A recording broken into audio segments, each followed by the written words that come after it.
ಈಗ ನಮ್ಮ ಶಾಲೆಯ ಹಿರಿಯ ವಿದ್ಯಾರ್ಥಿ ಹಾಗೂ ಹಾರೋಹಳ್ಳಿ ವಿದ್ಯಾಸಂಸ್ಥೆಯ ಘಟಕ ಸಂಸ್ಥೆಯಾಗಿರ್ತಕ್ಕಂತಹ ಬಾಬು ಶಾಲೆಯ ನಿವೃತ್ತ ಮುಖ್ಯ ಶಿಕ್ಷಕ ಆಗಿರ್ತಕ್ಕಂತಹ ಮೊಹಮ್ಮದ್ ಯಾಕೂಬ್ ಪಾಷಾ ಅವರು ನಮ್ಮೊಟ್ಟಿಗಿದ್ದಾರೆ. ನಮಸ್ತೆ ಸರ್. ನಮಸ್ತೆ.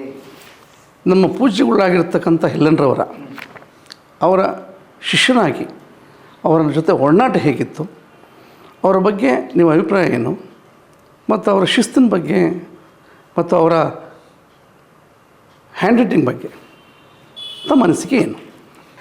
ನೀವು ಕೇಳಿದಂಥ ಪ್ರಶ್ನೆ ತುಂಬ ಒಳ್ಳೆಯದಾಗಿದೆ. ಮಾನ್ಯ ಎಲ್ಲೆನ್ರವರ ಶಿಷ್ಯ ಅಂತ ಹೇಳ್ಕೊಳ್ಳೋದಕ್ಕೆ ಒಂದು ರೀತಿ ಹೆಮ್ಮೆ ಆಗುತ್ತೆ. ಎಲ್ಲೆನ್ರವರ ಶಿಸ್ತು, ಅವರ ಸಂಯಮ, ಅವರ ಮಾರ್ಗದರ್ಶನ ಇವೆಲ್ಲ ನಮಗೆ ಒಂದು ರೀತಿ ದಾರಿದೀಪ. ಮಾನ್ಯ ಎಲ್.ಎನ್. ರವರು ಹೇಳೋದಾದರೆ ಶಿಷ್ಯಂದಿರಿಗೆ ಅವ್ರ ಗುರು ಅಷ್ಟೇ ಅಲ್ಲ, ತಂದೆ ಸಮಾನರು. ಯಾವ ರೀತಿ ಒಬ್ಬ ತಂದೆ ತನ್ನ ಮಕ್ಕಳನ್ನು ತುಂಬ ಪ್ರೀತಿಯಿಂದ ವಿಶ್ವಾಸದಿಂದ ಗೆಲ್ತಾರೋ ಅಂಥ ಒಂದು ಚಾಕಚಕ್ಯತೆ, ಚಾಣಾಕ್ಷತೆ ಮತ್ತು ಆ ಒಂದು ಸ್ನೇಹ ಭಾವ ಎಲ್ಲೆನ್ನಲ್ಲಿತ್ತು. ಹಾಗಾಗಿ ಹೆಚ್ಚು ಜನ ಏನು ಮಾಡೋರು ಅಂಥೇಳಿದ್ರೆ ಎಲ್ಲೆನಿಂದ ಸ್ವಲ್ಪ ಅವರ ಶಿಸ್ತನ್ನು ನೋಡಿಕೊಂಡು ಅವರ ಗತ್ತನ್ನು ನೋಡಿ ಅವರಿಂದ ದೂರ ಇದ್ದುಬಿಡೋರು. ಏನು ಎಲ್ಲೆನಂದರೆ ತುಂಬಾ ಭಯ ಪಟ್ಕೊಳ್ಳೋದು. ಈವನ್ ಆ ಕಾಲದಲ್ಲಿದ್ದಂಥ ಅನೇಕ ಟೀಚರ್ಸು ಕೂಡ ಎಲ್ಲೆನಂತ ಹೇಳಿದ್ರೆ ಸ್ವಲ್ಪ ಗ್ಯಾಪನ್ನು ಮೇಂಟೈನ್ ಮಾಡ್ಕೊಳ್ಳೋರು. ನನಗೇನು ಎಲ್ಲೆನಂತ ಹೇಳಿದ್ರೆ ಅಷ್ಟೇ ಆತ್ಮೀಯತೆ ಬೆಳ್ಕೊಂಬಿಡ್ತು.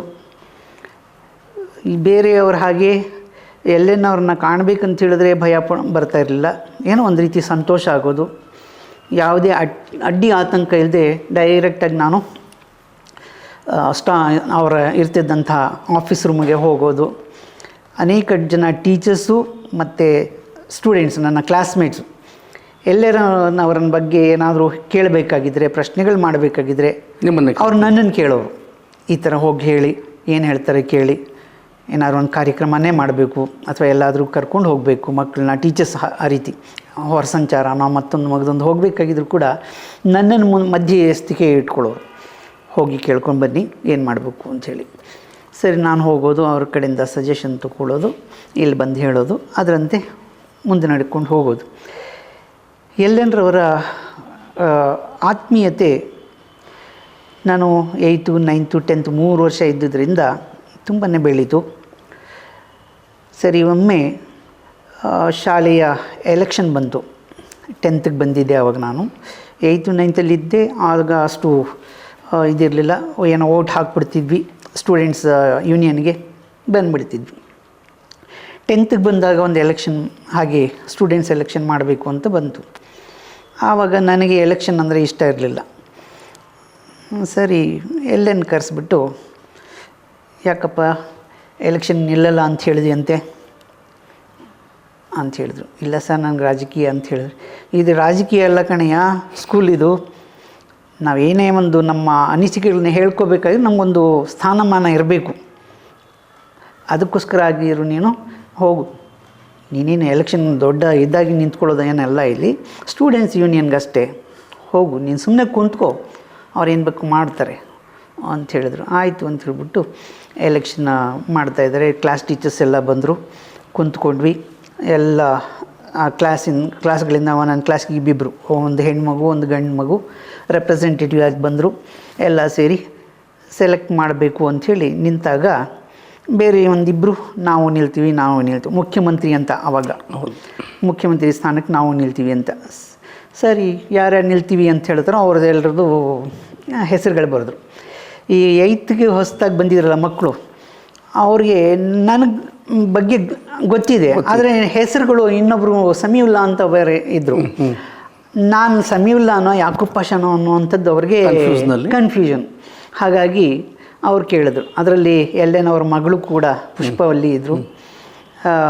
ಅವರೇ ನಿಂತ್ಕೊಂಡು ಕೇಳಿದ್ರು, ಸರ್ ನಮಗೆ ಯಾಕೂಬ್ ಪಾಷಾ ಅಂದರೆ ಯಾರು ಗೊತ್ತಾಗ್ತಿಲ್ಲ, ಸಮೀವುಲ್ಲಾ ಯಾರು, ಸ್ವಲ್ಪ ನಿಂತ್ಕೊಂಡು ಮುಖ ತೋರಿಸಿದ್ರೆ ಗೊತ್ತಾಗುತ್ತೆ ಅಂಥೇಳಿ. ಸರಿ, ಆಗ ನಾನು ಯಾಕೂಬ್ ಪಾಷಾ ಅಂತೇಳಿ, ಸಮೀವುಲ್ಲಾ ನಿಂತರು. ಅವ್ರು ಹೇಳಿದ್ರು. ಆಮೇಲೆ ಇನ್ನೊಬ್ಬ ಹುಡುಗ ಯಾರೋ ನಿಂತಿದ್ರು, ಅವ್ರು ನಾನು ಇಂಥವನಂತ ಸ್ವಯಂ ಇಂಟ್ರೊಡ್ಯೂಸ್ ಮಾಡಿಕೊಂಡ್ವಿ.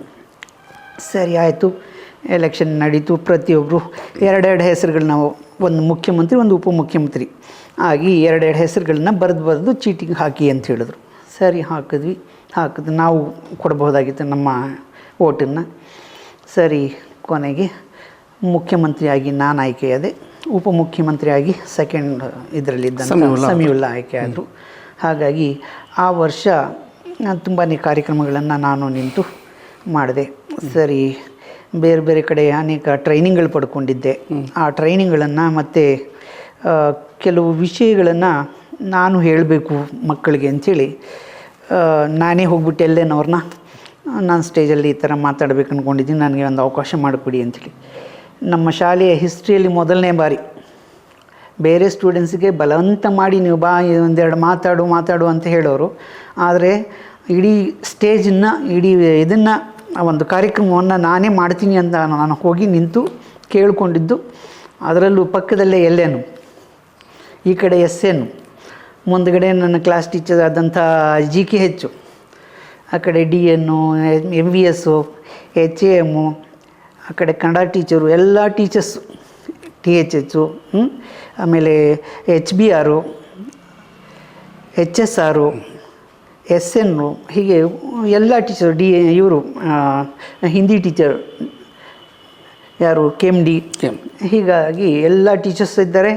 ಇಡೀ ಆವಾಗ ಸ್ಟ್ರೆಂತ್ ಬೇರೆ ಜಾಸ್ತಿ, ABCD 4 ಸೆಕ್ಷನ್ ಇರೋ ಅಷ್ಟು ಜನ ಇಲ್ಲಿಂದಲ್ಲಿ ತನಕ ತುಂಬ ಹೋಗ್ಬಿಟ್ಟಿದ್ದಾರೆ. ಇದ್ದರೂ ಸ್ಪಷ್ಟವಾಗಿ ಕನ್ನಡದಲ್ಲಿ ಮಾತಾಡಿದ್ವಿ. ಹೌದು, ಯಾವುದೋ ಒಂದು ವಿಷಯ, ಧಾರ್ಮಿಕ ವಿಷಯ ತಗೊಂಡಿದೆ ಅಂತ ಕಾಣುತ್ತೆ.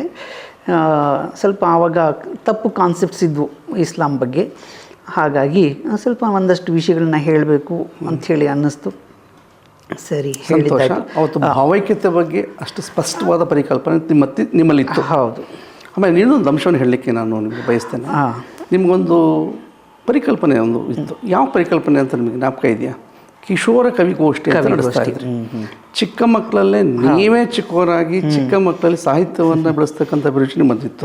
ಅದ್ರ ಬಗ್ಗೆ ಏನಾದರೂ ಹೇಳಿ. ಎಸ್, ಸಾಮಾನ್ಯವಾಗಿ ನನಗೂ ಕೂಡ ಚಿಕ್ಕಂದಿನಂದರೆ 6-7ನೇ ತರಗತಿಯಲ್ಲಿದ್ದಾಗಲೇ ಸ್ವಲ್ಪ ಬರೆಯುವಂಥ ಒಂದು ಅಭ್ಯಾಸ ಇತ್ತು. ಹಾಗಾಗಿ ಒಂದಷ್ಟು ಹಾಡುಗಳನ್ನು ನಾನೇ ಬರೀತಿದ್ದೆ, ನಾನೇ ಹಾಡುತ್ತಾ ಇದ್ದೆ. ಅದನ್ನು ನೋಡಿದಂಥ ನನಗೇನು ಅನ್ನಿಸ್ತು, ನನ್ನ ಹಾಗೆ ಇನ್ನು ನನ್ನ ಫ್ರೆಂಡ್ಸಲ್ಲೂ ಕೂಡ ಒಂದು ಗೀಳಿರಬಹುದು, ಅವ್ರಿಗೆ ಮತ್ತಷ್ಟು ಸ್ವಲ್ಪ ಇಂಥ ಅವಕಾಶಗಳು ಮಾಡಿಕೊಟ್ರೆ ಇನ್ನು ಮುಂದೆ ಬರಬಹುದಲ್ಲ ಅಂತ ಹೇಳ್ಬಿಟ್ಟು ನಾನೇನು ಮಾಡಿದೆ, ಸ್ವಲ್ಪ ಅಪ್ಪ ನನಗೆ ಖರ್ಚಿಗಂತ ಕಾಸು ಕೊಡೋರು. ಆ ಕಾಸನ್ನೆಲ್ಲ ಕೂಡ ಹಾಕ್ಕೊಂಡು ಅದರಲ್ಲಿ ಎಲ್ಲಾದರೂ ಹೋದಾಗ ಬುಕ್ಸ್ ತಗೊಂಡು ಬರೋದು, ಬುಕ್ಸನ್ನೆಲ್ಲ ಇಟ್ಕೊಳ್ಳೋದು, ವರ್ಷವೆಲ್ಲ ಬುಕ್ಸನ್ನು ಜೋಡಿಸ್ಕೊಳ್ತಿದ್ದೆ. ಆ ಬುಕ್ಸನ್ನು ಇಂಥ ಒಂದು ಕಿಶೋರ ಕವಿಗೋಷ್ಠಿ ಅಂತ ಮಾಡಿ ಯಾರು ಏನೇ ಬರೆದಿರಲಿ ಬನ್ನಿ ಅಂಥೇಳಿ ಅವ್ರನ್ನ ಸ್ಟೇಜ್ ಮಾಡಿ ಅವ್ರಿಗೆ ಮೈಕ್ ಕೊಟ್ಟು ಅವ್ರು ಬರೆದಿದ್ದಂಥದ್ದು ಅವರೇ ಹಾಡಬೇಕಾಗಿತ್ತು. ಸರಿ, ಹಾಗಾಗಿ ಯಾರು ಪಾರ್ಟಿಸಿಪೇಟ್ ಮಾಡ್ತಾರೆ, ಫಸ್ಟ್ ಸೆಕೆಂಡ್ ಅಂತ ಇಲ್ಲ, ಅತ್ಯುತ್ತಮವಾಗಿ ಯಾರು ಹೇಳ್ತಾರೋ ಅಂಥವ್ರಿಗೆ 2 ಬುಕ್ಕು, ಉಳಿದವ್ರಿಗೆಲ್ಲ ಪಾರ್ಟಿಸಿಪೇಟ್ ಮಾಡಿದವ್ರಿಗೆಲ್ರಿಗೂ ಒಂದೊಂದು ಬುಕ್ ಕೊಟ್ಟು ಒಂದು ರೀತಿ ಪ್ರೋತ್ಸಾಹ ಮಾಡ್ತಿದ್ದೆ. ತುಂಬ ಚೆನ್ನಾಗೂ ಬರ್ತಾಯಿತ್ತು.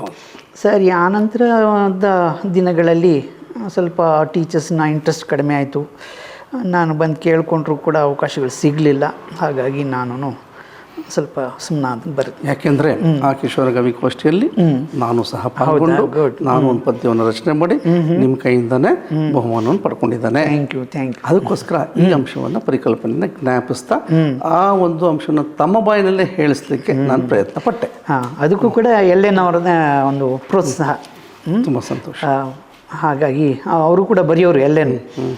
ಮತ್ತೊಂದು ವಿಷಯ ಅಂತ ಹೇಳಿದ್ರೆ, ಎಲ್ಲೇನೇನಾದರೂ ಒಂದು ಕವನನೋ ಏನೋ ಬರೆದ್ರು ಅಂತ ಹೇಳಿದ್ರೆ ಅದನ್ನು RVಗೆ ಕೊಡೋರು, ಮತ್ತು ನನಗೆ ಕೊಡೋರು. ಒಂದು ಕಾಪಿ ನನಗೆ, ಒಂದು ಕಾಪಿ RVಗೆ. ನಾನು ಹಾಡ್ತಿದ್ದೆ, RVನೂ ಹಾಡೋರು. RV ಒಂದು ಟ್ಯೂನ್ ಹಾಕ್ಕೊಂಡು ಇನ್ನೂ ಉತ್ತಮ ಬರ್ಬೋದು ಅಂತ. ಹಾಗೆ ಮತ್ತು RV ಏನು ಮಾಡೋರು, ನನ್ನ ಕೈಲಿ ಹಾಡಿಸೋರು, ಈ ಥರ ಹಾಡಪ್ಪ ಅಂಥೇಳಿ. ಹಾಗಾಗಿ ತಾವೇ ಬರೆದಂಥ ಕವನಗಳು ನಾವೇ ಹಾಡ್ತಾಯಿದ್ವಿ. ಹಾಗಾಗಿ ಅದನ್ನು ಅವರು ಕೇಳಿಸ್ಕೊಳ್ಳೋರು, ಅವರೇ ಕೇಳಿಸ್ಕೊಂಡು ಅದರಲ್ಲಿ ಏನಾದರೂ ತಪ್ಪುಗಳಿವೆ, ಅದರ ಮುಂದಕ್ಕೆ ಏನಾದರೂ ತಿದ್ದುಪಡಿ ಆಗಬೇಕಾ ಅಥವಾ ಚೆನ್ನಾಗಿದೆಯಾ, ಜನರ ಅಭಿಪ್ರಾಯ ಮುಖಗಳೆಲ್ಲ ನೋಡೋರು. ಪ್ರತಿಯೊಬ್ಬರೂ ಅದನ್ನು ಎಂಜಾಯ್ ಮಾಡ್ತಿದ್ದಾರಾ ಇಲ್ವಾ ಅಂಥೇಳಿ. ಹಾಗಾಗಿ ಅದು ತುಂಬ ಸಕ್ಸಸ್ ಆಗೋದು. ಹೀಗೆ ಎಲ್ಲನವರು ಸುಮಾರು ಕಾರ್ಯಕ್ರಮಗಳಲ್ಲಿ ಭಾಗವಹಿಸೋರು, ಅದಕ್ಕೆ ಅವಕಾಶ ಮಾಡಿಕೊಡೋರು. ಮತ್ತು ನಾನು ಏನು ರಾಷ್ಟ್ರೀಯ ಮಟ್ಟದಲ್ಲಿ ಬೇರೆ ಬೇರೆ ಒಂದು ಇದನ್ನು ಮಾಡಿಸ್ಬೇಕಾಗಿದ್ದರೆ, ನಾನು ಟೀಚರ್ ಆದ ನಂತರ ನನಗೆ ಒಂದು ಟ್ರೈನಿಂಗ್ ಆಯಿತು ಡೆಲ್ಲಿಯಲ್ಲಿ. CCRT ಅಂತ ಒಂದಿದೆ, Centre for Cultural Resources and Training ಅಂಥೇಳಿ, CCRT ಅಂಥೇಳಿ. ಅಲ್ಲಿಗೆ 40 ದಿವಸ ಒಂದು ಟ್ರೈನಿಂಗ್ ಹೋದೆ. ಅಲ್ಲಿ ಹೆರಿಟೇಜ್, ನಮ್ಮ ದೇಶದ ಇದೇನಿದೆ, ಸಂಸ್ಕೃತಿ ಏನಿದೆ, ಕಲೆ ಏನಿದೆ, ಭಾವೈಕ್ಯತೆ, ಕಲೆ, ಸಾಹಿತ್ಯ, ಇವುಗಳ ಬಗ್ಗೆ ಅಲ್ಲಿ ಒಂದು ಒಳ್ಳೆ ಟ್ರೈನಿಂಗ್ ಇರುತ್ತೆ. ಅದನ್ನು ಸರ್ಕಾರದ ಕಡೆಯಿಂದಲೇ ಕಳಿಸ್ಕೊಡ್ತಾರೆ. ಹೋಗೋಬರೋ ಚಾರ್ಜಸ್ಸು, ಅಲ್ಲಿರೋದಕ್ಕೆ ವ್ಯವಸ್ಥೆ, ಊಟ ತಿಂಡಿ ಎಲ್ಲ ಅವ್ರದ್ದೇ. ಬರೀ ನಾವು ಹೋಗಬೇಕು, ಚೆನ್ನಾಗಿ ಕಲ್ತ್ಕೊಂಡು ಬರಬೇಕು. ಆ ಕಲ್ತಿದ್ದನ್ನು ಇಲ್ಲಿ ನಾವು ಮಕ್ಕಳ ಹತ್ರನೋ ಅಥವಾ ಬೇರೆ ಬೇರೆ ಕಾರ್ಯಕ್ರಮಗಳಲ್ಲೋ ತೋರಿಸ್ಕೊಡ್ಬೇಕು ಅಂಥ ಒಂದು ಕಾರ್ಯಕ್ರಮ ಅದು. ಅದನ್ನು ಈ ನಂಜಪ್ಪ ಅನ್ನುವಂಥವರು ನನಗೆ ಕಳಿಸ್ಕೊಟ್ಟಿದ್ರು. BU ಆಗಿದ್ರು ಅವರು ಆವಾಗ. ರಾಷ್ಟ್ರೀಯ ಭಾವೈಕ್ಯತೆಯನ್ನು ಸಾಂಸ್ಕೃತಿಕ ಕಾರ್ಯಕ್ರಮಗಳ ಮೂಲಕ ಪ್ರತಿಬಿಂಬಿಸೋದು ಹೇಗೆ ಅಂತಕ್ಕಂಥ ಒಂದು ಪರಿಕಲ್ಪನೆ. ಹೌದೌದು. ಆ ಒಂದು ಕಾರ್ಯಕ್ರಮ ಭಾಗವಹಿಸಿದ್ರಿ, ಸಂತೋಷ. ನಿಜ. ಅದು ಹೇಗೆ ಆ ಭಾವನೆ ಬರ್ತಾಯಿತ್ತು ಅಂತ ಹೇಳಿದ್ರೆ, ಈ ನಾನು 40 ಡೇಸ್ ಹೋದಾಗ ಡೆಲ್ಲಿಯಲ್ಲಿ ಈ ರಾಷ್ಟ್ರೀಯ ಹಬ್ಬಗಳನ್ನು ತುಂಬ ಚೆನ್ನಾಗಿ ಮಾಡ್ತಾರೆ. ಒಮ್ಮೆ ಹೋದಾಗ ಇದೇ ರೀತಿ ಜನವರಿ ತಿಂಗಳು ಗಣರಾಜ್ಯೋತ್ಸವ, ಎರಡನೇ ಬಾರಿ ಹೋದಾಗ ನಮ್ಮ ರಾಷ್ಟ್ರೀಯ ಹಬ್ಬ ಸ್ವಾತಂತ್ರ್ಯ, ಹೌದು 3 ಬಾರಿ ಹೋಗಿದ್ದೇನೆ. ಸರಿ, ರಾಷ್ಟ್ರೀಯ ಹಬ್ಬ ಅಂದರೆ ಸ್ವಾತಂತ್ರ್ಯ ದಿನಾಚರಣೆ. ಆವಾಗ ಏನಾಗುತ್ತೆ, ಅಲ್ಲಿ ಯಾವ ರೀತಿ ಇಂಡಿಯಾ ಗೇಟ್ ಅಂತ ಇದೆ, ಆ ಇಂಡಿಯಾ ಗೇಟ್ ಹತ್ತಿರ ಎಲ್ಲ ಸೇರ್ತೀವಿ. ಅಲ್ಲಿ ತುಂಬ ಸೆಕ್ಯೂರಿಟಿ ಬೇರೆ ಇರುತ್ತೆ. ಎಲ್ಲರನ್ನ ಒಬ್ಬೊಬ್ರನ್ನಾಗಿ ಸ್ವಲ್ಪ ಇದನ್ನೆಲ್ಲ ಮಾಡಿ ಕಳಿಸ್ತಾರೆ. ಅಲ್ಲಿ ನೋಡಿದಾಗ ಏನಾಗುತ್ತೆ, ಬೇರೆ ಬೇರೆ ರಾಜ್ಯಗಳಿಂದ ಜನ ಬರ್ತಾರೆ, ಬೇರೆ ಬೇರೆ ರಾಜ್ಯಗಳಿಂದ ಅನೇಕ ಟ್ಯಾಬ್ಲೋಸ್ ಬರ್ತವೆ. ಅವೆಲ್ಲ ನೋಡಿ, ಮತ್ತು ಡ್ಯಾನ್ಸಸ್ ಇರ್ತವೆ. ಅದೇ ರಾಜ್ಯದ ಸಂಸ್ಕೃತಿಯನ್ನು ಬಿಂಬಿಸುವಂಥ ಒಂದು ಕಲೆ ಇರುತ್ತೆ. ಡೊಳ್ಳು ಕುಣಿತ ಇರ್ಬೋದು, ನೃತ್ಯಗಳಿರ್ಬೋದು, ಲಂಬಾಣಿ ನೃತ್ಯಗಳಿರ್ಬೋದು, ಇವೆಲ್ಲ ಬರ್ತವೆ. ಅದನ್ನೆಲ್ಲ ನೋಡಿದೆ. ಆನಂತರ ಈ ಇಂದಿರಾ ಸ್ಟೇಡಿಯಂ ಅಂತ ಇದೆ, ಅಲ್ಲಿ ಕರ್ಕೊಂಡು ಹೋಗ್ತಾರೆ ನಮ್ಮ ಸೆಂಟ್ರ್ ಕಡೆಯಿಂದಲೇ. ಅಲ್ಲಿ ನಾವು ಬೇಕಾದರೂ ಪಾರ್ಟಿಸಿಪೇಟ್ ಮಾಡ್ಬೋದು. ಇಲ್ಲ ಅಂದರೆ ಬೇರೆ ಬೇರೆ ಕಡೆಯಿಂದ ಆವತ್ತು ಬಂದಂಥ ವಿದ್ಯಾರ್ಥಿಗಳನ್ನು ಸುಮಾರು 1 ತಿಂಗಳು 1.5 ತಿಂಗಳ ತನಕ ಇದು ಮಾಡ್ತಾರೆ, ಏನು ಟ್ರೈನಿಂಗ್ ಕೊಡ್ತಾರೆ. ಸರಿ, ಆ ಟ್ರೈನಿಂಗ್ ಕೊಟ್ಟು ಅಲ್ಲಿ ಕಾರ್ಯಕ್ರಮ ಸಂಜೆ ರಾತ್ರಿ 10 ಗಂಟೆ ತನಕ ಆ ಕಾರ್ಯಕ್ರಮಕ್ಕೂ ನಮ್ಮನ್ನು ಕರ್ಕೊಂಡು ಹೋಗಿದೆ. ಅದನ್ನು ನೋಡಿದಾಗ ನನಗೂ ಯಾಕೆ ನಮ್ಮ ಶಾಲೆಗಳಲ್ಲೂ ಮಾಡಬಾರ್ದು, ನಮ್ಮ ಸ್ಕೂಲಲ್ಲೂ ನಮ್ಮ ಊರುಗಳಲ್ಲೂ ಇಂಥ ಡೆಲ್ಲಿಯಲ್ಲಿ ಇರುವಂಥದ್ದು ಹಳ್ಳಿಗೆ ಯಾಕೆ ಬರಬಾರ್ದು ಅನ್ನೋ ಕಲ್ಪನೆ ಬಂತು. ಅಲ್ಲಿ ಕಲ್ತಿದ್ದನ್ನು ಇಲ್ಲಿ ಬಂದು ನಾನು ಮಾಡ್ತಿದ್ದೆ. ಅದನ್ನು ಎಲ್ಲೇನವ್ರು ತುಂಬಾ ಅಪ್ರಿಷಿಯೇಟ್ ಮಾಡೋರು, ಹೋದ ಕಡೆ ಎಲ್ಲ ಅದನ್ನು ಹೇಳೋರು. ನನಗಿನ್ನೂ ಹುಮ್ಮಸ್, ಹೆಡ್ ಮಾಸ್ಟ್ರೇ ಹೊಗಳ್ತಾ ಇದ್ದಾರಲ್ಲ, ತುಂಬ ಚೆನ್ನಾಗಿದೆ, ಇನ್ನೂ ಚೆನ್ನಾಗಿ ಮಾಡಬೇಕು ಅನ್ನೋಂಥದ್ದು. ಹಾಗೂ ನನಗೆ ನನ್ನ ಟೀಚರ್ಸು ಬೈಯೋರು, ಏನ್ರಿ ಹೆಡ್ ಮಾಸ್ಟ್ರು ನನಗೆ ಗುಂಡ್ರವಾಗಿದ್ದರು. ಅವರು ಏನ್ರಿ ಇದು ಗುಂಪು ಕೂಡಿಸ್ಕೊಂಡು ಗಲಾಟೆ ಹಾಗೆ ಹೀಗೆ ಅಂತ. ನಾನು ಗುಂಪಿದ್ರು ಪರವಾಗಿಲ್ಲ ಸರ್, ಹೆಚ್ಚು ಜನ ಮಕ್ಕಳಿಗೆ ಅವಕಾಶ ಸಿಗ್ದಂಗೆ ಆಗುತ್ತೆ. ಮಕ್ಕಳು ಹೆಚ್ಚಾಗಿದ್ದಷ್ಟು ಕೂಡ ಕಾರ್ಯಕ್ರಮ ಚೆನ್ನಾಗಿ ಕಾಣಿಸುತ್ತೆ. ಅವ್ರು ತಪ್ಪು ಮಾಡಿದ್ರೂ ಚಿಂತೆ ಇಲ್ಲ, ಒಬ್ಬರು ತಪ್ಪು ಮಾಡಿದ್ರು ಅದು ಕಾಣಿಸೋದಿಲ್ಲ. ಹೆಚ್ಚು ಜನ ಚೆನ್ನಾಗಿ ಮಾಡ್ತಾ ಇರುತ್ತೆ ಹಾಗೆ ಅಂತ ಹೇಳಿದ್ರೆ ಸುಮ್ಮನೆ ಆಗ್ಬಿಡೋದು. ಆಮೇಲೆ ಕಾರ್ಯಕ್ರಮ ಅಂತ ತುಂಬ ಚೆನ್ನಾಗಿ ಬರೋದು. ರಾಷ್ಟ್ರೀಯ ಹಬ್ಬಗಳೆಲ್ಲ ಒಂದೇ ಕಡೆ ಎಲ್ಲ ಶಾಲೆಯವರು ಸೇರಿ ಮಾಡಿದಾಗ ನಮ್ಮ ಶಾಲೆಗೆ ಅನೇಕ ಬಾರಿ ಪ್ರೈಸ್ಗಳು ಬರೋವು. ಪ್ರೈಸ್ ಇಲ್ಲದೆ ಹೋದಾಗ ಬಂದಂಥ ಅತಿಥಿಗಳು ತುಂಬ ಹೊಗಳೋರು. ತುಂಬ ಚೆನ್ನಾಗಿ ಬಂತು. ನಮ್ಮಲ್ಲೂ ಕೂಡ ರಾಷ್ಟ್ರೀಯ ಭಾವನೆ ಬೇರೆ ಶಾಲೆಗಳಲ್ಲೂ ಹೀಗೆ ಬರಬೇಕು ಅನ್ನುವಂಥ ಒಂದು ಭಾವನೆ ಬರೋದು. ಹೀಗೆ ಇದಕ್ಕೆಲ್ಲ ಎಲ್ಲೇನವರ ಪ್ರೋತ್ಸಾಹನೆ ನನಗೆ ಮುಖ್ಯ. ಅವರ ಒಡನಾಟ, ಅವ್ರ ಜೊತೆಯಲ್ಲಿದ್ದಂಥದ್ದು. ಸಾಮಾನ್ಯವಾಗಿ ಸುತ್ತಮುತ್ತ ಎಲ್ಲಿ ಏನೇ ಕಾರ್ಯಕ್ರಮ ಇದ್ದರೂ ಕೂಡ ಎಲ್ಲೇ ನನ್ನ ಕರೆಯೋರು. ಆವಾಗ ನನ್ನ ಹತ್ರ ಒಂದು ಹಳೆ ಲ್ಯಾಂಬ್ರೆಟ್ ಆಯಿತು ನಮ್ಮ ಭಾವ ಅವ್ರದ್ದು, ಅದನ್ನು ತಗೊಂಡು ಬರ್ತಾಯಿದ್ದೆ. ಬಸ್ಸುಗಳಿರಲಿಲ್ಲ ಹಳ್ಳಿಗೆ. ಸರಿ, ಎಲ್ಲೇನು ನನಗೆ ಹೇಳೋರು ಅಲ್ಲಿಗೆ ಹೋಗಬೇಕಪ್ಪ ಅಂತ. ಸರಿ, ಅದನ್ನು ತೊಗೊಂಡು ಬಂದು ಜೊತೇಲಿ ಹೋಗ್ತಿದ್ವಿ. ಸರಿ, ಯಾವಾಗ ಎಲ್ಲೇನೂ ನಾವು ಹೋಗ್ತಿದ್ವೋ ಎಲ್ಲೇನು ಸಿಗುವಂಥ ರಾಜಮರ್ಯಾದೆ ನಮಗೂ ಹಿಂದೆ. ಖಂಡಿತ. ಹೂವಿನಿಂದ ಹೌದು, ನಾರು ಸ್ವರ್ಗ ಸೇರಿಸು ಅನ್ನೋ ಹಾಗೆ ನಮಗೂ ಒಂದು ಚೆನ್ನಾಗಿ ನೋಡ್ಕೊಳ್ಳೋರು ಜನ. ಆ ಒಂದು ಆವಾಗೇನು ಓಡಾಡ್ತಿದ್ನೋ ಅದೇ ಒಂದು ಇವತ್ತಿಗೂ ಉಳ್ಕೊಂಡು ಜನ ತುಂಬ ಅಭಿಮಾನದಿಂದ ನಮ್ಮನ್ನು ಅನೇಕ ಕಾರ್ಯಕ್ರಮಗಳು ಕರೀತಾರೆ.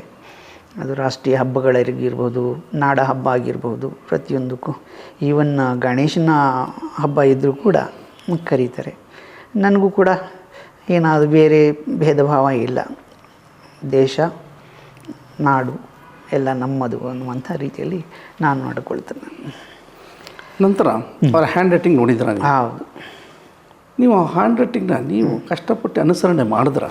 ಈಗ ಹ್ಯಾಂಡ್ ರೈಟಿಂಗ್ ಬರ್ತಾ ಇದೆ ನಿಮ್ಮ ಕೈನಲ್ಲಿ? ಹ್ಯಾಂಡ್ ರೈಟಿಂಗಲ್ಲಿ ನನಗೆ ಎಲ್ಲೆನ್ನವರು ಇಂಗ್ಲೀಷ್ ಬರೋರು, ನಾನು ಡೀಟೇಲ್ಗೆ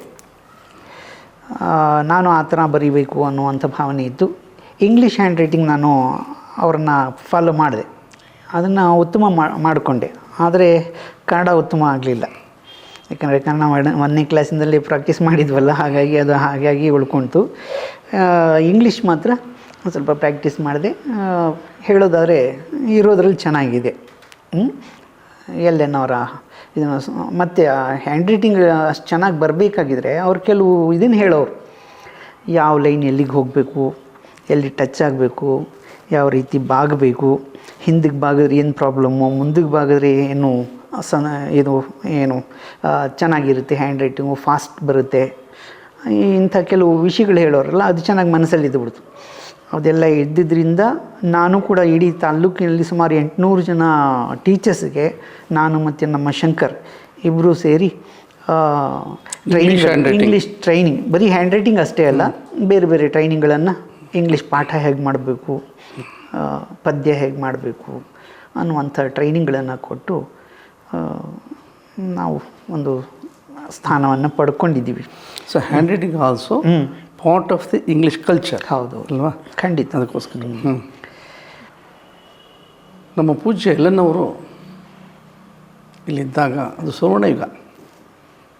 ಆ ಸಂದರ್ಭದಲ್ಲಿ ಈ ಶಾಲೆಯ ವಾತಾವರಣ ಹೇಗಿತ್ತು? ಹಾಗೆ ನೀವು ಯಾವ ರೀತಿ ಈ ವಿದ್ಯಾರ್ಥಿ ದೆಸೆಯನ್ನು ಕಳೆದ್ರಿ, ಹೇಗೆ ಬಂದ್ರಿ, ಹಾಗೆ ಹೇಗೆ ಮುಂದುವರೆದ್ರಿ, ಇದ್ರ ಬಗ್ಗೆ ಒಂದೆರಡು ಅನಿಸಿಕೆಗಳನ್ನು ತಿಳಿಸ್ಕೊಡಿ. ನೀವೇ ಹೇಳಿದ ಹಾಗೆ ಆ ಯುಗ ಇದೆಯಲ್ಲ, ನಿಜವಾಗಿಯೂ ಸುವರ್ಣ ಯುಗನೇ. ಯುಗ ಅನ್ನುವಂಥದ್ದು ಸುವರ್ಣ ಯುಗನೇ. ಅವ್ರ ಕಾಲದಲ್ಲಿ ಅನೇಕ ಕಾರ್ಯಕ್ರಮಗಳು, ಒಂದೇ ಎರಡೇ, ಅದು ಲೆಕ್ಕ ಹಾಕೋಕ್ಕೆ ಆಗೋದಿಲ್ಲ. ಅದು ಗ್ರೂಪ್ ಸ್ಟಡಿ ಆಗಿರ್ಬೋದು, ಪ್ರತಿದಿನ ಆಡುವಂಥ ಬೇರೆ ಬೇರೆ ಪ್ರಾರ್ಥನೆಗಳು ಆಗಿರ್ಬೋದು, 6 ದಿನ 6 ಪ್ರಾರ್ಥನೆ ಸಪ್ರೇಟಾಗಿ. ಹಾಗೆಯೇ ಆ ಶಿಸ್ತು, ಲೈನಲ್ಲಿ ಹೋಗಬೇಕು, ಲೈನಲ್ಲಿ ಬರಬೇಕು, ಈವನ್ ಆಟಕ್ಕೆ ಹೋದರೂ ಕೂಡ ಲೈನಲ್ಲೇ ಹೋಗಬೇಕಾಗಿತ್ತು. ಮತ್ತು ಶಿಸ್ತಿನಿಂದ ಕುಂತ್ಕೋಬೇಕಾಗಿತ್ತು, ಬೆನ್ನು ಬಗ್ಗಿಸಿ ಕುಂತ್ಕೊಳ್ಳೋ ಹಾಗಿರಲಿಲ್ಲ, ನೆಟ್ಟು ಕುಂತ್ಕೋಬೇಕಾಗಿತ್ತು. ಹಾಗೆಯೇ ಓದುವಾಗ ಸಂಜೆ ಗ್ರೂಪ್ ಸ್ಟಡಿ, ಹಾಗೆಯೇ ಸ್ಪೆಷಲ್ ಕ್ಲಾಸ್ಗಳು, ಒಂದಲ್ಲ ಎರಡಲ್ಲ. ಜೊತೆಗೆ ಕಾರ್ಯಕ್ರಮಗಳಂತೂ ಪ್ರತಿ ವಾರ ಒಂದಲ್ಲ ಒಂದು ಕಾರ್ಯಕ್ರಮ, ವಿಶೇಷವಾದ ಕಾರ್ಯಕ್ರಮ ಇದ್ದೇ ಇರ್ತಿತ್ತು. ಹಾಗೆ ಎಲ್ಲೆನ್ನವರ ಕಾಲದಲ್ಲಿ ನಿಜವಾಗಿ ಹೇಳ್ಕೊಳ್ಳೋದಾದರೆ ಕುವೆಂಪು ಸಾಹಿತ್ಯ ವೇದಿಕೆ ಅಂತ ಹೇಳ್ಬಿಟ್ಟು ಒಂದಾಯಿತು. ಅದಕ್ಕೂ ಮುಂಚೆ ಕೆಲವು ನಾಟಕಗಳು ಅವು ಇವು ಆಡಿದರು. ಹಾಗಾಗಿ ನಾನು ಅದಕ್ಕೆ ಸೇರ್ತಾ ಇರಲಿಲ್ಲ. ನಮ್ಮ ಶಿವನಂಜಪ್ಪ, MBR ಇವರುಗಳೆಲ್ಲ ಸೇರೋರು. ನಾನು ನಾಟಕಗಳಲ್ಲಿ ಪೌರಾಣಿಕ ನಾಟಕಗಳು ಚೆನ್ನಾಗಿ ಆಡೋರು. ಇಲ್ಲ ಆಡಿದ್ದಲ್ಲದೆ ರವೀಂದ್ರ ಕಲಾಕ್ಷೇತ್ರದಲ್ಲೂ ಕೂಡ ಹೋಗಿ ನಾಟಕಗಳನ್ನ ಆಡಿ ಬರ್ತಾಯಿದ್ರು. ಸರಿ, ನನಗೆ ಸ್ವಲ್ಪ ನಾಟಕದಲ್ಲಿ ಅಷ್ಟು ರುಚಿ ಇರಲಿಲ್ಲ. ಆದರೂ ಕೂಡ ನನಗೂ ಕೂಡ ಅನೇಕ ನಾಟಕಗಳಲ್ಲಿ ಸೇರಲಿಕ್ಕೆ ಜಗಜ್ಯೋತಿ ಬಸವಣ್ಣ ಅಂಥ ಒಂದು ಪಾತ್ರಗಳು, ಮೇನ್ ಪಾತ್ರ ನನಗೆ ಸಿಕ್ಕಿತ್ತು. ಅದನ್ನು ಚೆನ್ನಾಗಿ ಮಾಡಿದ್ವಿ. ಮತ್ತು ಹೆಚ್ಚು ನಾಟಕಗಳಲ್ಲಿ ನನಗೆ ಹೆಣ್ಣಿನ ಪಾತ್ರ ಸಿಕ್ಬಿಡೋದು. ಏನು ಸುಂದರವಾಗಿದ್ದೀರ ಹೆಣ್ಣಿನ ಪಾತ್ರ ಹಾಕಿ ಅಂತ ಹೇಳ್ಬಿಡೋರು. ಹಾಗಾಗಿ ನಾನು ಹೆಣ್ಣಿನ ಪಾತ್ರ ಹಾಕ್ತಾಯಿದ್ದೆ. ಸರಿ, ನಾನು ನಿಜವಾಗಿ ಹೇಳ್ಕೊಳ್ಳೋದಾದರೆ ಪ್ರತಿ ವರ್ಷ ಶೇಷಗಿರಿ ಸ್ಮಾರಕ ಸ್ಪರ್ಧೆಗಳು ಅಂತ ಮಾಡೋರು. ಆ ಸ್ಪರ್ಧೆಗಳಲ್ಲಿ ಸುತ್ತಮುತ್ತ ಇದ್ದಂಥ ಸುಮಾರು 12ರಿಂದ 18 ಶಾಲೆಗಳು, ಇಡೀ ಕನಕಪುರ ತಾಲ್ಲೂಕು, ಹಾರೋಹಳ್ಳಿ, ಮರಳವಾಡಿ, ಭೈರಮಂಗಲ, ಬಿಡದಿ, ಕೆಲವೊಮ್ಮೆ ರಾಮನಗರದ ಕಡೆಯಿಂದೆಲ್ಲ ಬರೋರು. 18 ಶಾಲೆಗಳು ಒಂದೊಂದು ಸತಿ. ಅಷ್ಟೂ ಶಾಲೆಯ ಮಕ್ಕಳು ಪ್ರತಿ ಏನೇನು ಕಾರ್ಯಕ್ರಮ, ಚರ್ಚಾ ಸ್ಪರ್ಧೆ ಇರೋದು, ಹಾಗೆಯೇ ಚಿತ್ರಗೀತೆ ಅಲ್ಲ, ಚಲನಚಿತ್ರ ಅಚ್ಚುಮೆಚ್ಚಿನ ಸ್ಪರ್ಧೆ ಆಗಿರ್ತಕ್ಕಂಥ ಚಿತ್ರಕಲಾ ಚಿತ್ರಕಲಾ ಸ್ಪರ್ಧೆ, ಆಮೇಲೆ ಜಾನಪದ ಗೀತೆ ಸ್ಪರ್ಧೆ, ಆಪ್ಷನ್ಸ್ ತಗೊಳ್ತಿದ್ರು, ಭಾವಗೀತೆ ಅಥವಾ ಭಾವಗೀತೆ ಇವೆಲ್ಲ ಇದ್ದೇ ಇರೋದು. ಅರ್ಥ ಆಯ್ತಾ? ಪ್ರತಿಯೊಂದಕ್ಕೂ ಒಬ್ಬೊಬ್ಬ ಮಗು ಒಂದೊಂದು ಇದಕ್ಕೆ ಇಬ್ಬರು ಬರೋರು. ಯಾವುದಕ್ಕೆ? ನಮ್ಮ ಏನಂತೀವಿ,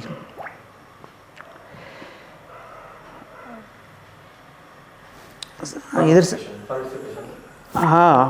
ಇಬ್ಬಿಬ್ರು ಇದಕ್ಕೆ ಇಬ್ಬಿಬ್ರು ಭಾಗವಹಿಸರು. ಹೌದು, ಜೊತೆಗೆ ಕರ್ಕೊಂಡು ಬರುವಂಥ ಟೀಚರ್ಸ್, ಅಷ್ಟು ಜನಕ್ಕೆ ಕಾರ್ಯಕ್ರಮ ಆದಂಥ ಅವ್ರಿಗೆ ಊಟ ತಿಂಡಿ ಮತ್ತು ಈ ಶೀಲ್ಡ್ಗಳನ್ನು ಕೊಟ್ಟು ಕಳಿಸುವಂಥ ಕೆಲಸ ಇದೆಲ್ಲ. ಹೌದು, ಇದೆಲ್ಲ ನಡೆಯೋದು. ಅದರಲ್ಲಿ ನಾನು ಕೂಡ ಚರ್ಚಾ ಸ್ಪರ್ಧೆಯಲ್ಲಿ ಭಾಗವಹಿಸ್ತಾ ಇದ್ದೆ. ಕೆಲವೊಮ್ಮೆ ಭಾವಗೀತೆ, ಕೆಲವೊಮ್ಮೆ ಜನಪದ ಗೀತೆ, ಇವುಗಳೆಲ್ಲ ನಾನು ಕೂಡ ಭಾಗವಹಿಸ್ತಿದ್ದೆ. ಒಂದು ರೀತಿ ನೀವು ಹೇಳಿದ ಹಾಗೆ ಸುವರ್ಣ ಕಾಲನೇ ಆಗಿತ್ತು ಅದು. ಸಾಹಿತ್ಯ, ಸಂಸ್ಕೃತಿ ಇದೆಲ್ಲ ಒಂದು ರೀತಿ ಬಿಂಬಿಸ್ತಾ ಇತ್ತು. ಶಾಲೆ ಒಳಗಡೆ ಬಂದರೆ ಸಾಕು ಏನೋ ಒಂದು ರೀತಿ ಆನಂದ ಆಗೋದು. ಯೂನಿಫಾರ್ಮು, ಟೋಪಿ, ಗಾಂಧಿ ಟೋಪಿ, ಏನೋ ಒಂದು ರೀತಿ ನೆಮ್ಮದಿ ಸಿಗೋದು. ಸರಿ, ಆ ನಂತರ ಏನಾಯಿತು, ಇದೆಲ್ಲ ನಡೆಯೋದ್ರ ಇದ್ರ ಪಾಡಿಗೆ ಇದು ನಡೆಯೋದು. ಜೊತೆಗೆ ಇನ್ನೂ ಸ್ವಲ್ಪ ಹೆಚ್ಚಾಗಿ ಮಾಡಬೇಕು ಅಂತ ಎಲ್ಲನವ್ರಿಗೆ ಮತ್ತು ಇದು. ಹಾಗಾಗಿ ಅವ್ರು ಏನು ಮಾಡಿದ್ರು, ಕುವೆಂಪು ಸಾಹಿತ್ಯ ವೇದಿಕೆ ಅಂತ ಒಂದು ಮಾಡಿದ್ರು. ಅವರು ರಿಟೈರ್ಡ್ ಆದಮೇಲೆ. ಹೌದು. ಆವಾಗಂತೂ ಏನು ಸುತ್ತಮುತ್ತಲಿನ ಅನೇಕ ಕಲಾವಿದರನ್ನ ಕರೆಸೋದು, ದೊಡ್ಡ ದೊಡ್ಡ ವ್ಯಕ್ತಿಗಳನ್ನು ಕರೆಸೋದು, ಕವಿಗಳನ್ನು ಕರೆಸೋದು, ಸಾಹಿತಿಗಳನ್ನು ಕರೆಸೋದು, ಅನೇಕ ಜನ ರಾಷ್ಟ್ರ ಪ್ರಶಸ್ತಿ ವಿಜೇತರು, ರಾಜ್ಯ ಪ್ರಶಸ್ತಿ ವಿಜೇತರು, ಹೆಸರಾಂತ ವ್ಯಕ್ತಿಗಳನ್ನೆಲ್ಲ ಕರೆಸೋದು, ಅವ್ರ ಮುಖಾಂತರ ಭಾಷಣಗಳು ಮಾಡಿಸೋದು, ಅವ್ರ ಮುಖಾಂತರ ಕಲೆಯನ್ನು ಪ್ರದರ್ಶನ ಮಾಡಿಸೋದು. ಮತ್ತು ನಮ್ಮ ಸ್ಟೂಡೆಂಟ್ಸ್ ಎಲ್ಲ ಒಂದಲ್ಲ ಒಂದು ಭಾಗದಲ್ಲಿ ಕಲೆಯಲ್ಲಿ ಭಾಗವಹಿಸೋದು, ಅವ್ರ ಎದುರಿಗೆ ಪ್ರದರ್ಶನ ಮಾಡೋದು, ಅವ್ರ ಕಡೆಯಿಂದ ಮಾರ್ಗದರ್ಶನ. ಎಷ್ಟೋ ಸತಿ ನಾವು ಇದಕ್ಕೆಲ್ಲ ಹೋಗಿ ಬಂದಿದ್ವಿ, ಆಕಾಶವಾಣಿಗೆಲ್ಲ ಮಕ್ಕಳು ಕರ್ಕೊಂಡು. ಈವನ್ ನಮ್ಮ ಪ್ರೈಮರಿ ಮಕ್ಕಳನ್ನೆಲ್ಲ ಕರ್ಕೊಂಡು ಹೋಗಿ ಬಂದಿದ್ವಿ ಕಾರ್ಯಕ್ರಮ ಕೊಟ್ಟು. ಹಾಗೆ ಒಂದು ರೀತಿ ಉತ್ತುಂಗ ಶಿಖರಕ್ಕೆ ಇದ್ದಂಥ ಕಾಲ ಅದು. ತುಂಬಾ ಹೆಸರುವಾಸಿ. ಇವತ್ತಿಗೂ ಕೂಡ ಕೆಲವು ಕಡೆ ಹಳ್ಳಿ ಕಡೆ, ಮೊನ್ನೆ ಒಬ್ಬರು ಎಲ್ಲೇಗೌಡ ಬೆಸಗರಳ್ಳಿ ಅಂತ ಸಿಕ್ಕಿದ್ರು. ಅವರು ದೇಗುಲ ಮಠದಲ್ಲಿ ಟೀಚರ್ ಆಗಿದ್ದರು. ಅವರು ಪ್ರತಿ ವರ್ಷ ಮಕ್ಕಳು ಕರ್ಕೊಂಡು ಬರೋರು. ಕ್ವಿಝ್ ಕೂಡ ಇರೋದು. ಅವ್ರ ಕ್ವಿಝಲ್ಲಿ ತುಂಬ ಇಂಟ್ರೆಸ್ಟ್ ಅವ್ರಿಗೆ. ಅದರಲ್ಲೂ ಈ ಸಾಹಿತಿಗಳು, ಕವಿಗಳು, ಇವರ ಬಗ್ಗೆ, ಕನ್ನಡ ಸಾಹಿತ್ಯ ಪರಿಷತ್ತಿನ ಬಗ್ಗೆ ಕ್ವಿಝ್ ಮಾಡೋರು ಎಲ್ಲೇನು. ಅದ್ರ ಬಗ್ಗೆ ಅವ್ರಿಗೆ ತುಂಬ ಆಸಕ್ತಿ. ಅದನ್ನು ಮೊನ್ನೆ ನೆನೆಸ್ಕೋತಾರೆ, ಏನು ಸರ್ ಆವಾಗ ಇದ್ದಿದ್ದು ನಿಮ್ಮ ಶಾಲೆಯಲ್ಲಿ ಎಲ್ಲೇನಿದ್ದಾಗ ಕ್ವಿಝ್ ಮಾಡ್ತಿದ್ರಲ್ಲ, ಎಷ್ಟು ಚೆನ್ನಾಗಿರೋದು ಹಾಗೆ ಹೀಗೆ ಅಂಥೇಳಿ. ಹೌದು ಸರ್, ನೋಡೋಣ ಮುಂದಕ್ಕೆ ಇನ್ನೂ ಅದೇ ರೀತಿಯ ಸುವರ್ಣ ಅವಕಾಶ ಅವರ ಆಶೀರ್ವಾದದಿಂದ ನಾವು ಮತ್ತೆ ಮಾಡಿದ್ರಿ ಅಂತ ವಿಷಯ ಗೊತ್ತಾಯ್ತು. ಮತ್ತೊಂದು ಅಂಶ, ಅವರು ಈ ಕಾರ್ಯಕ್ರಮಗಳನ್ನು ಆಧಾರವಾಗಿ ಇಟ್ಕೊಂಡು ಪೌರಾಣಿಕ ನಾಟಕ ಆಗಿರ್ಬೋದು, ಮ್ಯೂಸಿಕಲ್ ನೈಟ್ ರವೀಂದ್ರ ಕಲಾಕ್ಷೇತ್ರದಲ್ಲಾಗಿರ್ಬೋದು, ಅದನ್ನು ಬೆನಿಫಿಟ್ ಶೋ ಅಂತೇಳಿ ಪರಿಕಲ್ಪನೆ ಕೊಟ್ಟವರೇ ಅವರು. ನಮಗೆ ಅವತ್ತು ತುಂಬ ಚೆನ್ನಾಗಿ ಅದು ಅರಿವಿದೆ. ಅದರ ಪ್ರತಿಯೊಂದು ರೂಪಾಯಿಯನ್ನು ದುರುಪಯೋಗಪಡಿಸ್ಕೊಳ್ಳದೆ ಬಾಲಭವನ, ಬಾಲಿಕಾ ಭವನ ಅಂತ ಕಟ್ಟಡಗಳನ್ನು ನಿರ್ಭಯವಾಗಿ ಕಟ್ಟಿದವರು ಅವರು. ಹೌದು, ಇದು ನಾವರಲ್ಲಿ ಒಂದು ಸಂಸ್ಥೆಯ ಅವರ ಶೈಕ್ಷಣಿಕ ಪ್ರಗತಿ ಜೊತೆಗೆ ಉತ್ತಮವಾಗಿರ್ತಕ್ಕಂಥ ಕೊಡಲು ಬೇಕು. ಹೌದು, ಫಿಸಿಕಲ್ ನೇಚರು ಬೇಕು ಅಂತ ಹೇಳ್ಕೊಟ್ಟವರು. ಅವರ ಪ್ರಾಮಾಣಿಕತೆ ಬಗ್ಗೆ ಹೇಳಬೇಕಾಗಿದ್ದರೆ, ನೀವು ಹೇಳಿದ್ರಲ್ಲ 1 ರೂಪಾಯಿ ಏನು ಹೆಚ್ಚು ಕಡಿಮೆ ಆಗ್ತಿರಲಿಲ್ಲ. ಅದೇ ರೀತಿ ಕೆಲಸನ ಮಾಡಿದ್ರು 1 ರೂಪಾಯಿ ಕೂಡ ಎಲ್ಲೂ ಆ ಕಡೆ ಈ ಕಡೆ ಆಗ್ತಿರಲಿಲ್ಲ. ಪ್ರತಿಯೊಂದು 10 ರೂಪಾಯಿಗೂ ಕೂಡ ಲೆಕ್ಕ ಬರೆಸೋರು.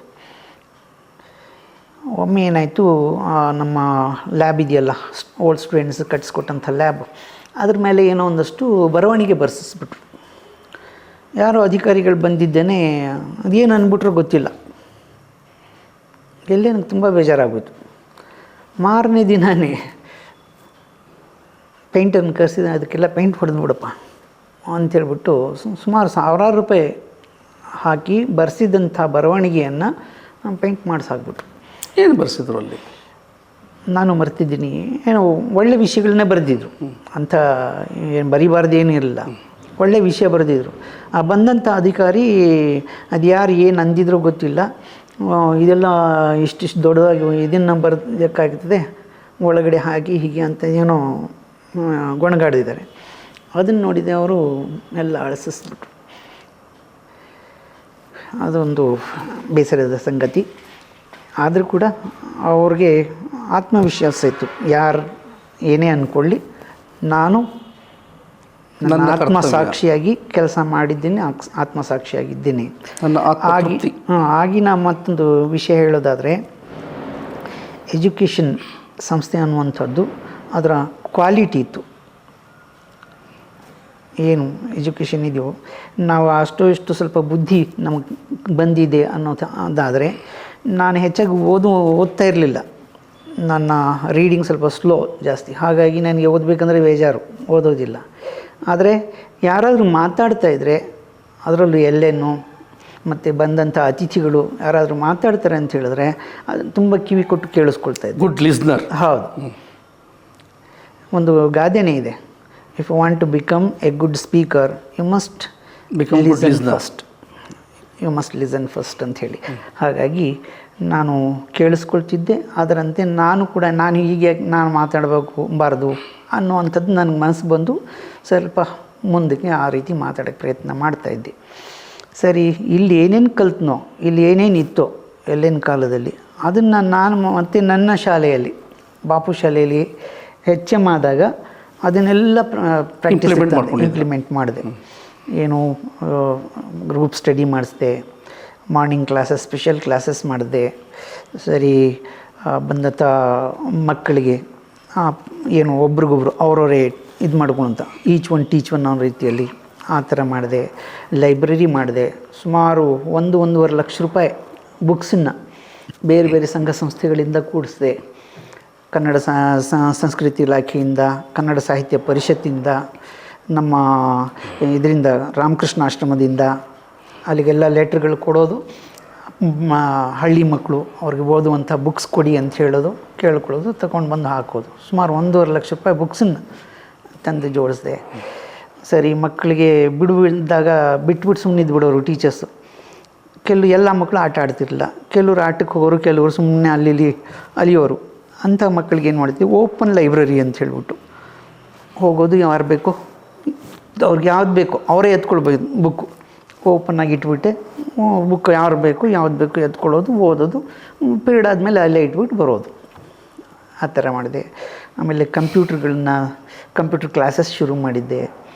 ಡ್ಯಾನ್ಸ್ ಕ್ಲಾಸಸ್ಸು, ನಮ್ಮ ಸಾವಿತ್ರಿಬಾಯಿ ಅಂತ ಹೇಳ್ಬಿಟ್ಟು ಓಲ್ಡ್ ಸ್ಟೂಡೆಂಟ್ಸು, ಆಕೆಯನ್ನು ಕೇಳಿಕೊಂಡು, ಆಕೆ ಒಳ್ಳೆ ಡ್ಯಾನ್ಸರು, ಆಕೆ ಮಗು ಕೂಡ.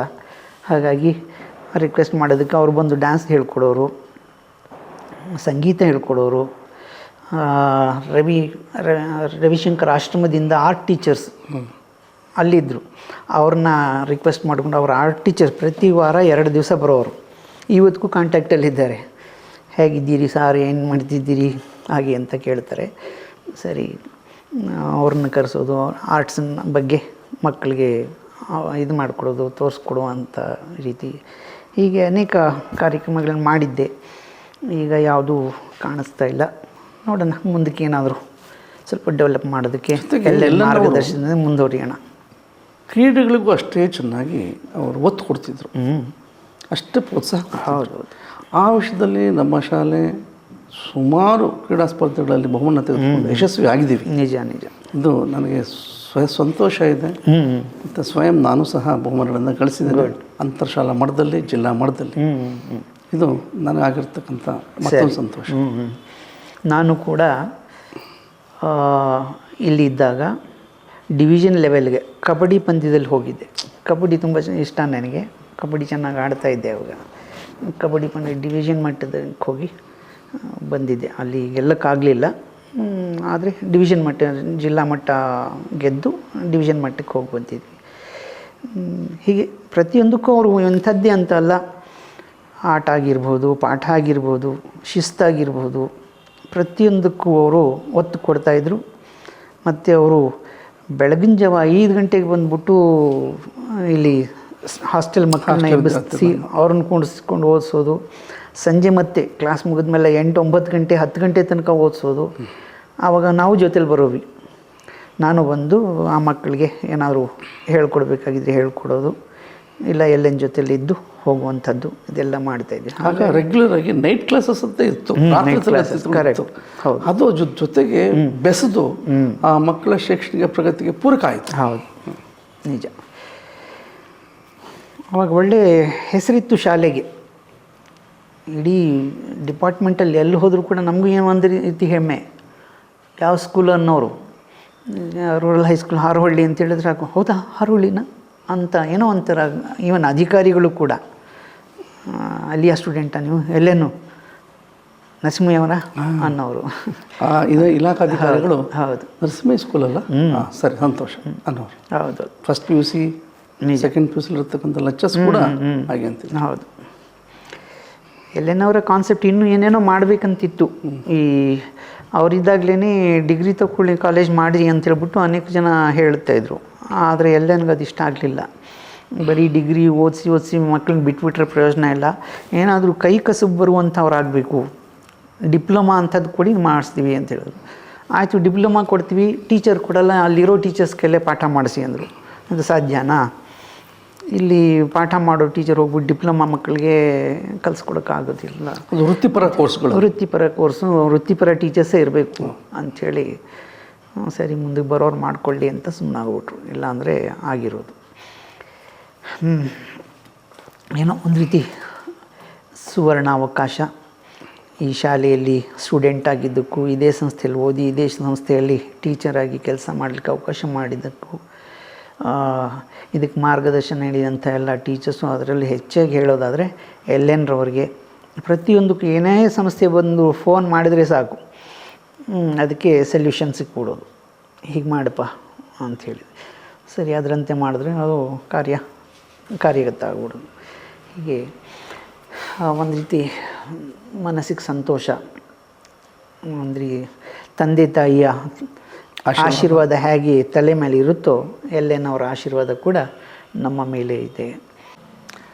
ಇಲ್ಲಿಯ ತನಕ ಪೂಜ್ಯ LN ರವರ ಬಗ್ಗೆ ತಮ್ಮ ಅನಿಸಿಕೆಗಳನ್ನು ಹಂಚಿಕೊಂಡಿದ್ದಕ್ಕೆ ವಂದನೆಗಳು ಸರ್. ನಮಸ್ತೆ. ನಮಸ್ತೆ ಸುಶಿ.